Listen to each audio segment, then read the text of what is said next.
The following program is being brought to you by the Farmhouse Cafe and Mind Body Spirit of Omaha.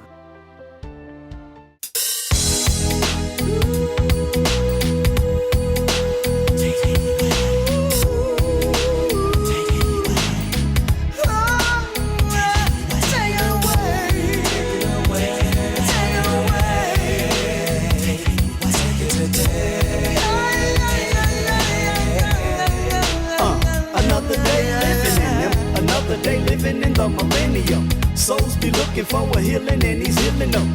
Filling some of them with his spirit. My name is Robin Hesselgesser and this is Hesselgesser on Purpose. I'd like to welcome all of you to the show this evening. I'm very pleased to introduce our very special guest this evening. Her name is Rita Sanders, and you probably know her because she is the mayor of Bellevue. Tonight we'll be talking, of course, about politics, but we'll also be talking about seniors and what her platform is and what she thinks about the 2016 presidential elections. Will Hillary run? And many more things. So we'll catch you when you come back and we'll bring Rita onto the show. Welcome back to Hesselgesser on Purpose. I am so pleased to introduce my very special guest, Rita Sanders. She happens to be the mayor of Bellevue.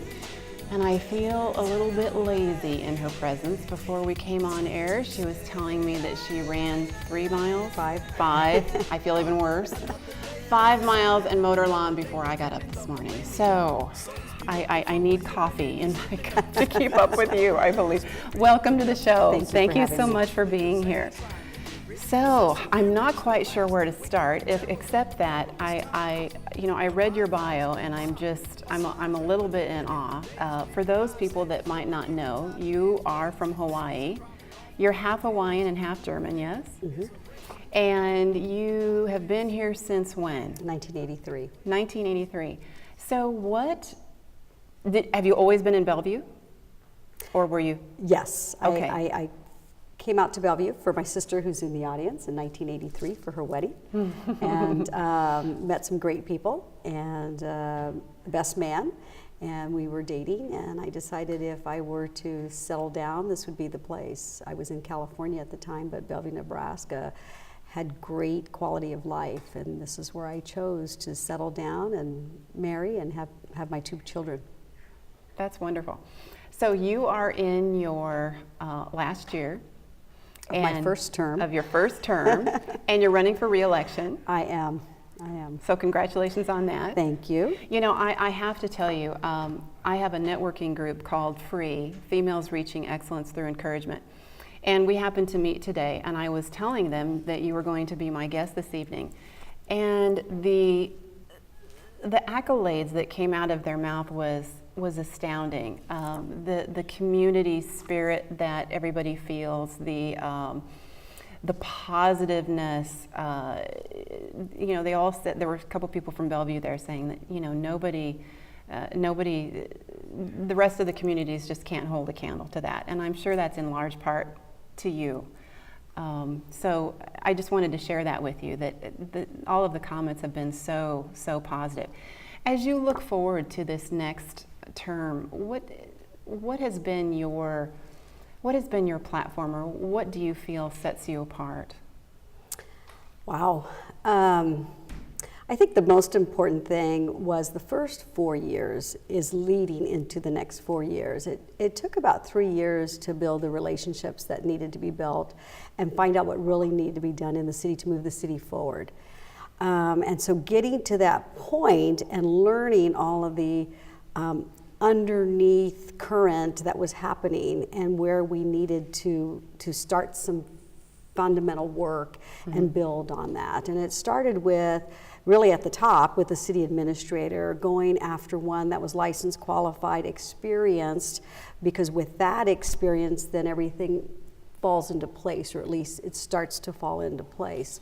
So, and I have a saying now that you can never go any faster than the speed of trust. And that is so important. I used to tell my children when growing up, if you're going to complain, have a solution, and you better be part of the solution. And I brought that to City Hall with me. And City Hall, the mayor's office, used to be a place that you could come, have a cup of coffee, and just kind of hang out. I don't have time for that, and I want to give people my attention. So, Secretary, new rules around here. If someone calls and they have a suggestion or a complaint, make the appointment with them, but ask them what the complaint is, if they have a solution, and will they be part of the solution. And I've got to tell you, more than 50% did not call back. Really? So I'm happy to hear the complaints, but you do need to be part of the solution. But as the first term and the first 3 years, those are all great, and you can learn a lot, but there is that trust factor that has to be built. You go into this office, you're building these relationships, but you can't go any faster than the speed of trust. And that's with elected officials, so our council, or those that are hired. I love that saying. One of the things that we were talking about that I just am astounded at, you have a full-time job. Yes. You and your husband own a business, which I want to talk to a little bit later in the show, but I did not realize that this is such a full-time proposition for you that I'm sure goes well beyond whatever hours you spend in the office. I'm sure the expectations are grand, and yet I was astounded to you make less than a teacher's wage. A lot less. A lot less. I mean, that is so. Obviously, you didn't go into this for the money. No. What drew you to wanting to be mayor? What was the thing? It goes back to our business. For our business to be successful, you need to be involved in the community. Our community, I don't care how much money you spend on advertisement, radio, TV, they're going to go within the community, and it's word of mouth. Have you heard of it? Do you know this place? Our business is a retirement community for active seniors, and you better know the place, and word of mouth is best. And to get integrated into community, the Bellevue Chamber of Commerce is a good place to start. And I got very involved in that. I became Ambassador of the Year. I was a cheerleader for the Bellevue Chamber of Commerce, and then the chairman of the board. And so working on the business side of it, so my business can be successful, and in the community with the Bellevue Chamber of Commerce, I felt one missing ingredient was the connection with City Hall or the political side. Building our business, which is on Fort Crook Road in Bellevue, is blighted, so you can use tax increment financing, or TIF is what is known. And trying to make sure all those ducks were in order for our TIF financing took a lot of visits to City Hall. And that is where I said, I think I can make a difference if I ran for office, because I know customer service.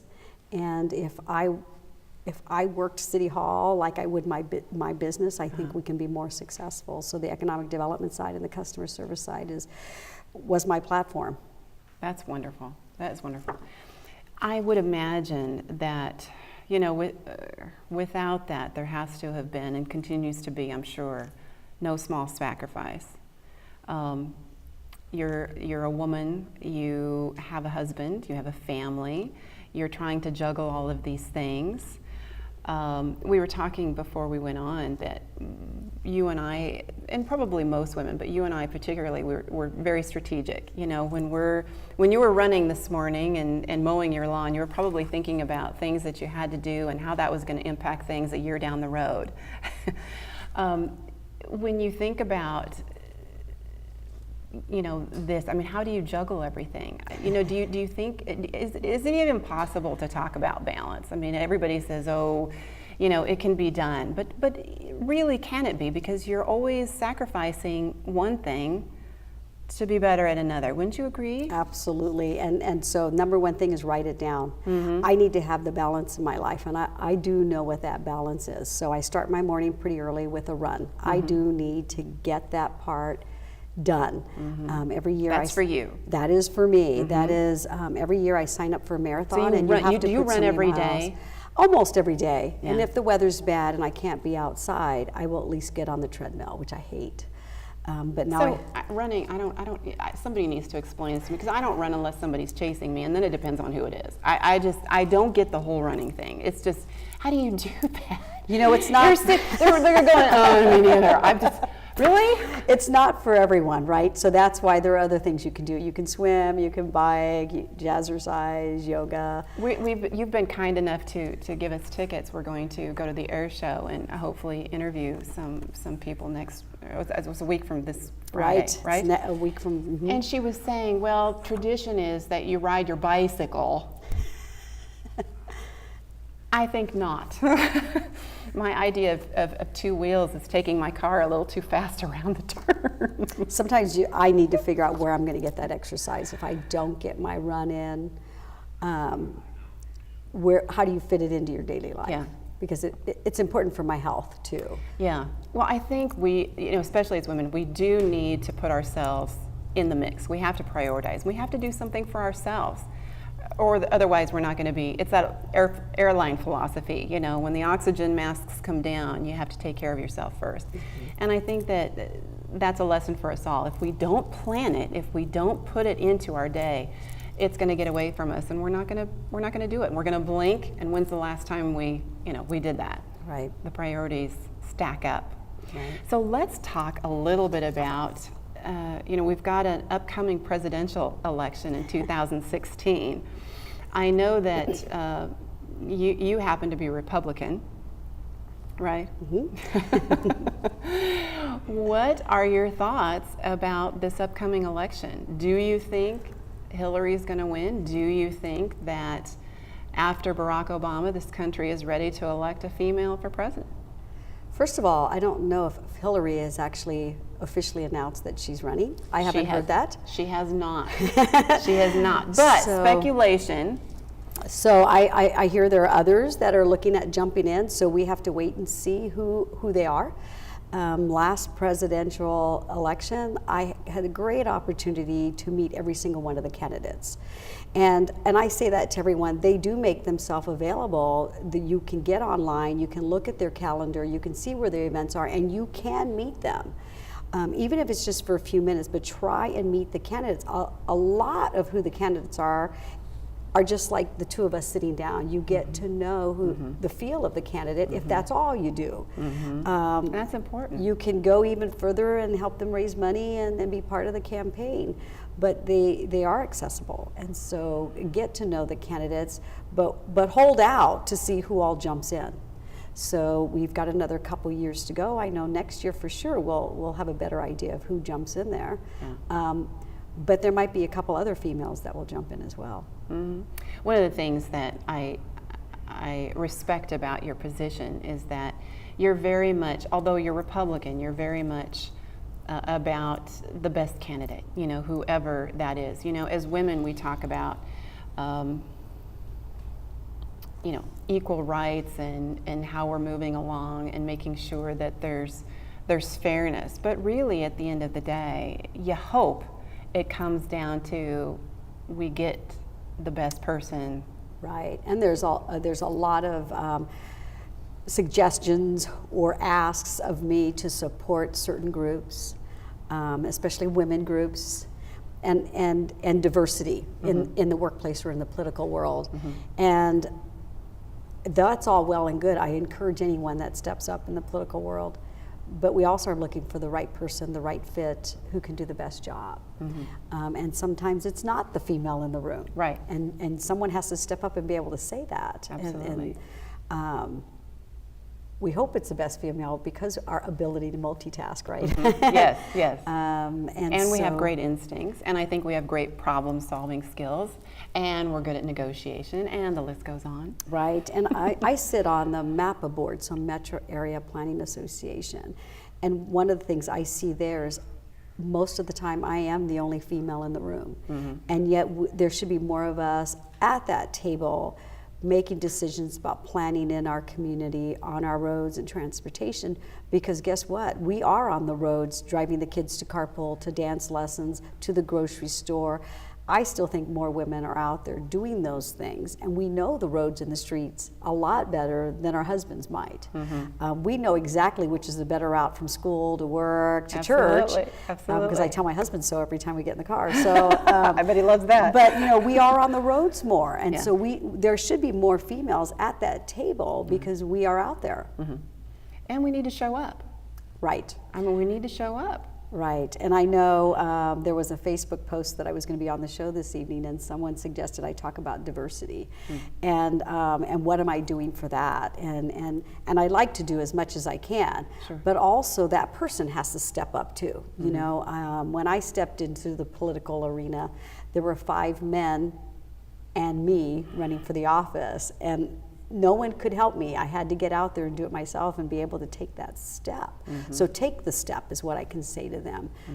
If you're the right person, God's got a plan. That's right. And I like to see more women out there just because of our ability to multitask. Absolutely. But there is that thing called free will, and we do have to show up. We have to at least make the effort. What has been your biggest challenge as mayor of Bellevue? Well, I think that what I referred to earlier was no faster than the speed of trust. Anyone that goes into a political office, there are rumors why you go in. Even though I may say on my platform, I'm just trying to bring a good business sense to City Hall. I just want to do what's really the right thing to do for the city. There is an underlying, oh no, she's not. She's got a personal agenda. And so you need to prove yourself and build that trust, and sometimes it does take years to do that. It's got to be very frustrating, though. Oh, it's such a slow process, and you know me. yeah, you're not shouldn't do anything slow. You've got about as much patience, I think, as I do. Zip, none.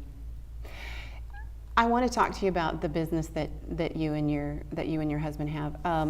One of the things that I feel strongly about, and I want this show to be an advocate for seniors to the extent possible, and we just announced this morning that we want to do an event sometime in August. We haven't announced the date yet, that we want to go to a care facility for seniors and spend the day. We want to make homemade ice cream, have horseshoes. The guest that I had on last week, Stephen Raphael, we're going to ask him to come and play music. Everything from Gershwin to Pink, whatever he knows. I mean, the man is amazing. We were at his home last week, and you name a song, and he can just sit down and play it. He's so annoying that way. But we really want to have the community come together and make it a day for seniors, because I'm sure you know better than I do, given your business. We've maybe come a long way in sexism, and maybe even with racism, although we've got still a long ways to go. But ageism, not so much, in my opinion, and yet it's where we're all hoping to get. We want to live as long as we can and live a healthy life. But the statistics are staggering as far as people get into even a short-term care facility. Let's say they've had a surgery, an operation, they need to be in a place to be taken care of before they can go home. Maybe they live by themselves, and yet no one comes to visit them. They don't have much advocacy in their lives. And we seem to not revere or respect the paths that they've created for us and made it easier for us. So we are doing our part in wanting to get the community involved to do that. And I know that from looking at your facility that you're very much an advocate for seniors. Talk to me a little bit about that, and let our viewers know a little bit about your facility and what you feel strongly about.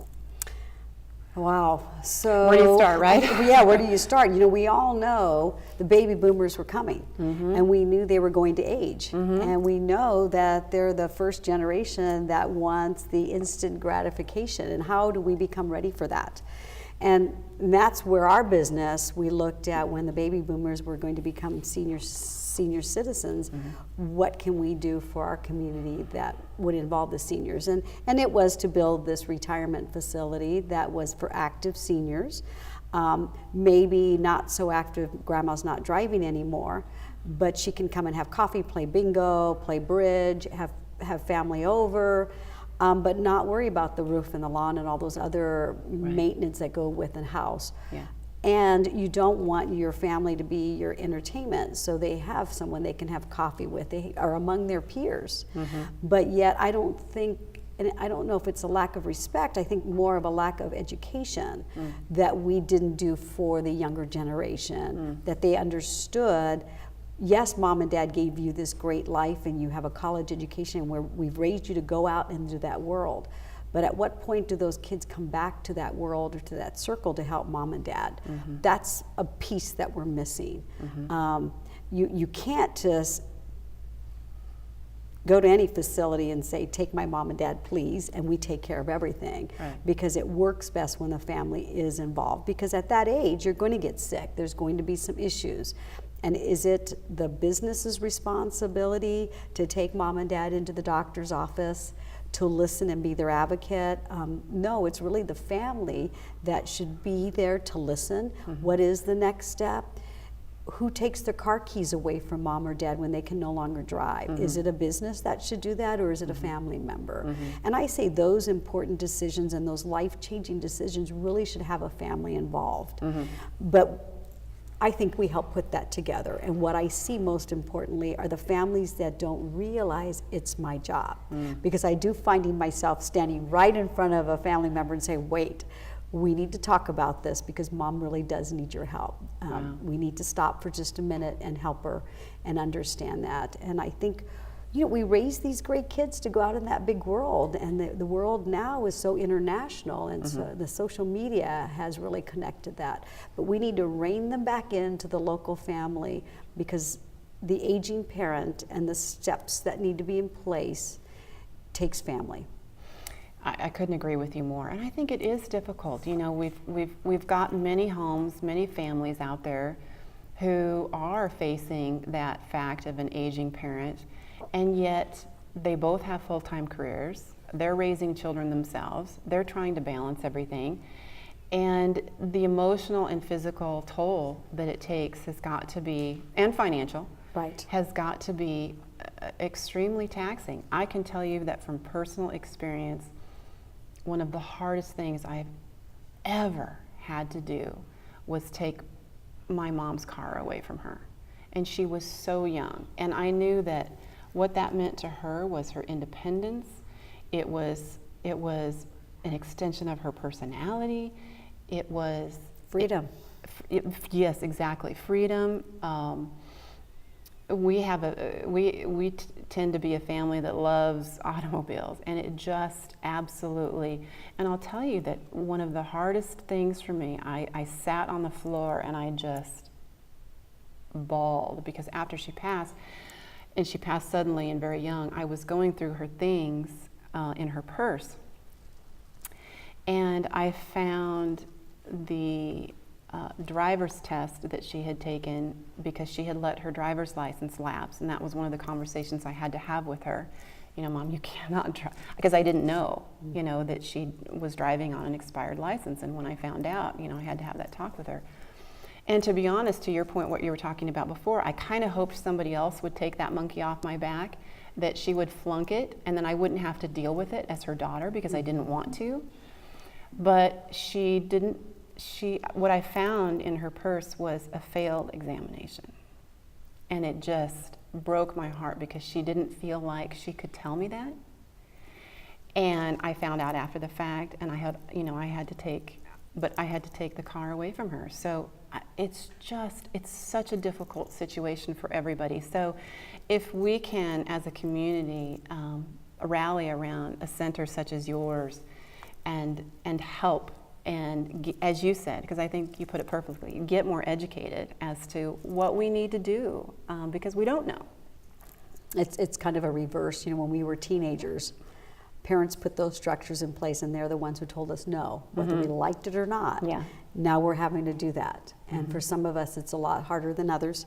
Yeah. But if you just remember that it is our job, it's our duty, like it was for our parents, to make sure we were fed and clothed. It's our duty, it's our job to see it to the very end, as kind as we can be about it.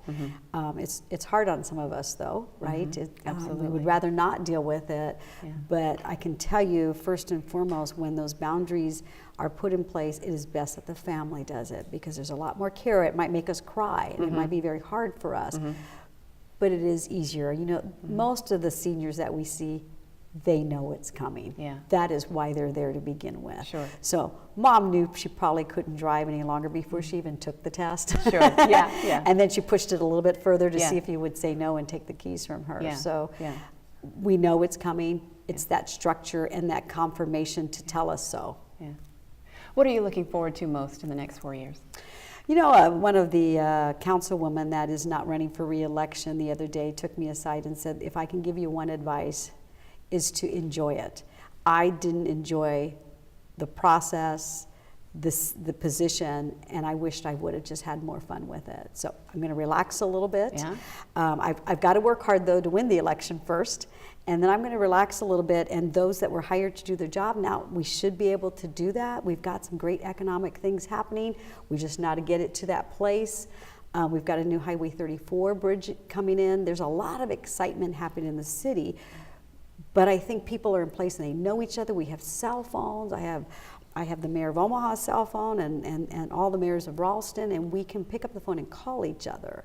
Whether it's Sarpy County, whether it's Pottawatomie County, we've built this relationship over the last 4 years. A lot of them have begun before I'm in place, but we will continue to work on that. I need to relax and have a little bit of fun now, and just enjoy the relationships we've built and start watching some of these great things that will happen. I think that's terrific advice for everybody. Well, sometimes we kind of just need to enjoy the ride. Yeah, as women, we give up a lot without thinking about it. Boy, we do. So job is number one, so I do get my run in the morning, but there are times in the day that I give up a lot of things. Well, I don't cook family dinner tonight because I need to stay at work a little bit longer and a little bit longer, but we have to make those decisions to have those family dinners and connect with family. As a matter of fact, my sister from Kansas just dropped into town Sunday, and oh, that's great. I had to make a point, and I wanted to make a point. We need to have dinner. We need to have it at home. Oh, that's wonderful. And we did get it done. So important. Well, I hope you come to the ice cream event and help us Would out love there. to. Let me know when. I will. Rita, it was such a pleasure to have you on Likewise. this evening. Thank you So for having nice me. to meet you and get to know you better. Thank you. Thank you so much for joining us this evening. I hope you enjoyed the show as much as I did, and we'll catch you next time on Hesselgesser on Purpose. And this is Robin reminding you to live your life on purpose. Another day living in the millennium. Souls be looking for a healing and he's healing them. Filling some of them with his spirit. The devil killing some of them softly cause they ain't trying to hear it. But listen, here it's the last and wicked, terrible, perilous times. The mind fights that bind are signs that we're living in the days when God said he's really getting tired of man's ways. And days are dropping off like minutes. Who repented? It's a race. Who wanna win it? I gotta win it cause This program has been brought to you by the Farmhouse Cafe and Mind, Body, Spirit of Omaha.